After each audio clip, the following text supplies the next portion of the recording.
Okay, so right now we have tested the size method, and we would move to implement the add method. So we would start by following the same pattern as we said in the last video. So we make the class add method should create that display name for us, display name, add method should. We create our first test with a display name that says add method should add a new element to the set. So we added right here new. We put new in our test. Why? Because we know that the spec we know from the spec of the set that the set does not support the redundant or repeating elements, so it should like guarantee uniqueness. So we put the new method, the new word in our test to make sure that this is a new element. So it should add this new element to the set. So add new element to add new element directly without to the set. I think it's better. Okay, it should add a new element. Okay, right here I assert true that it adds a new element. Okay, I would add the fake and I execute the code and see if it works.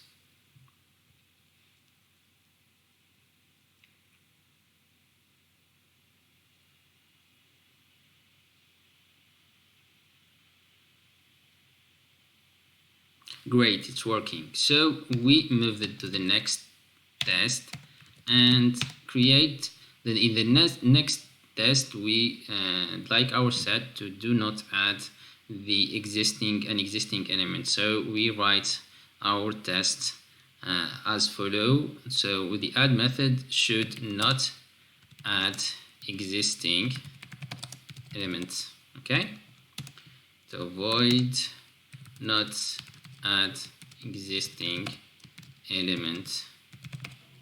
Great. So we could like test this by adding the same element multiple times. So we could like wrap this to add element. Let's start by asserting that we add the first element. So we add with TDD set add fake, and then add the same element. We could like wrap these two methods in assert all, and this would help us, let's say, see will help us see the result of the assertion at a parallel way. So instead of, let's say, re-executing the test multiple times and see each time would fail in a line, we would like test all the assertion and see whether one of them see all the results of our assertion. You could like Google assert all and see what it do exactly, but it just enables us to see all the assertion result at once. I execute my code, and my code should not add an existing element.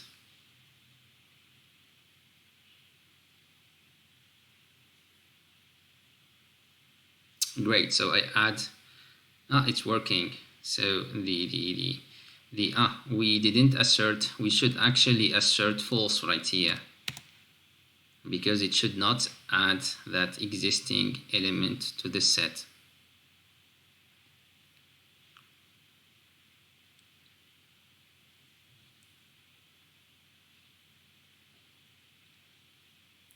Great, so we have a failing test. We go to the add implementation, and we first of all we should check that the element exists already in the set or not. So let's make a for loop, a simple for loop in the elements, and see if that element exists. We just could return false because we should not add an existing element.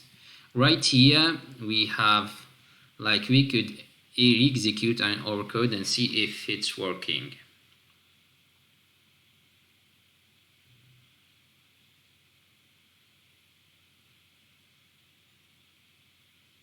Great, so it's working.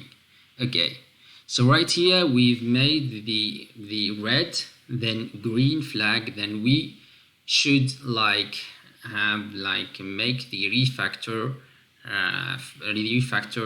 step. Okay, so right here we have like this code is breaking the single responsibility, the SR responsibility, the single responsibility principle. Okay, why? Because it looks for the element and it adds the element.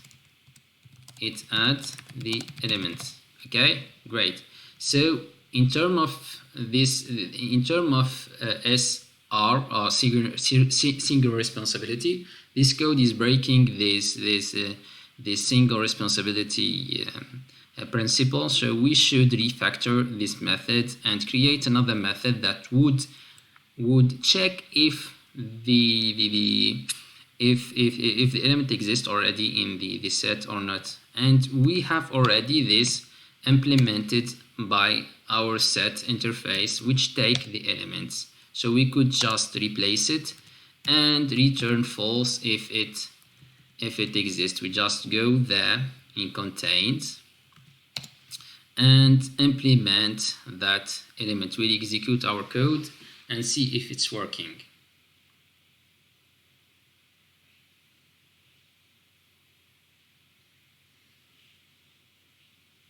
Okay, so it's not working. Why? Because we didn't implement yet the contains method. So right here we should like implement that contains method. So we shall like do right here element and do like here existing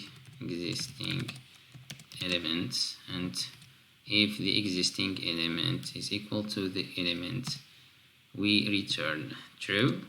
So it contains, otherwise we return false, and we go back to our method to say if it contains that element, so we return false. Great. So right here we have, if we execute our code, it will pass successfully. So we applied the first of the five principles, the first of the solid principle. This is single responsibility principle. We have always a failing one. Why? Because it's returning false and should return, sorry for that, and it should return if it contain, we forgot to add instead of elements. Okay, right now I think it would work. Let's see.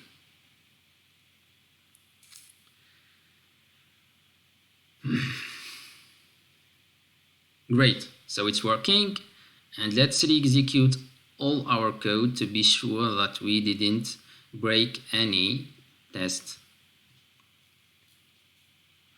Okay, great, so we have all our tests passing successfully. We have just created two tests for the add method. We assume in our set that our set does not accept null elements, so we will create a test that say that that the add method should not add a null element. Okay, should not add a null element. Okay, we go right there, we say not add a null element. Okay,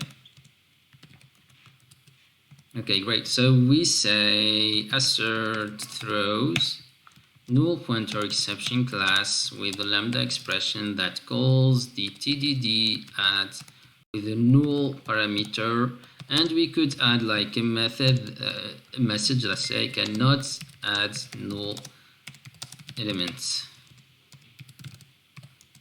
Cannot add new elements. Great. We re-execute our code and see if it's working.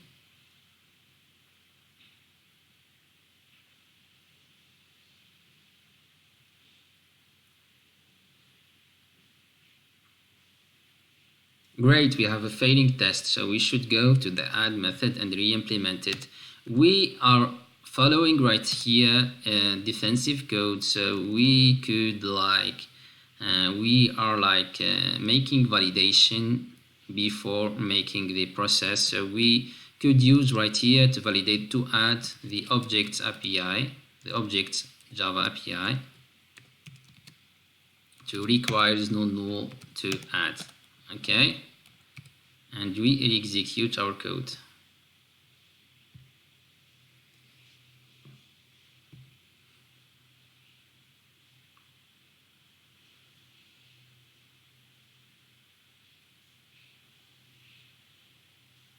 Great, we could remove the comments right here, and we re-execute all our code to be sure that we didn't break any other test.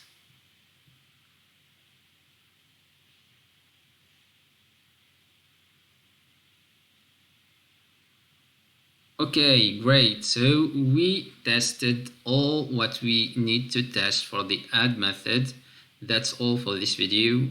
Seeing you in the next. Thank you.